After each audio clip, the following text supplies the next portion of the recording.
Do you feel like there's a lot of pressure on parents? You go on social media and all these pages pop up and all these tips on how to parent. Do you feel like we're overcomplicating it? So I think like words are really important, right? Is that when we're looking at, are we overcomplicating it when we're doing it this new way, or are we just going against the way that we've been taught and told for generations? And this new way is actually simplifying it. Like, we're not actually complicating it. We look at it as it's complicated to do it because it's a new tool. It's actually not complicated to do it. And if we look at, is it complicated, or what's very real is that our kids are now more dysregulated than they ever have been. You know, and we look at the diagnosis rates around anxiety and depression in our young people. It's a direct reflection of how we parent and the way that we raise our young people in the systems that we raise our young people. Like, one of the biggest challenges that we have today is that we live in a singular home with one mum, one dad, if we're lucky.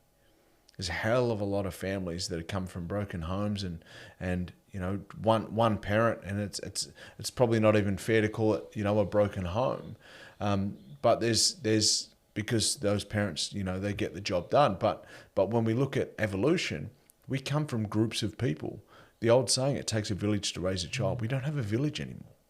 And that's one of the biggest challenges I see, is that because we talk about complicating things, but are the parenting tips complicated, or is the world that we live in complicated the way we're doing it? Right? Because what we're doing now is not conducive to the family unit of how it's been for thousands and thousands of years. The way that we live, we're pushing kids out the door to go to before school care, so then they can go to school, and then they're in after school care because of the cost of living and the challenges that we have as parents. We need to be at work longer hours. We now work longer than we've ever worked. We don't work 9 to 5 anymore.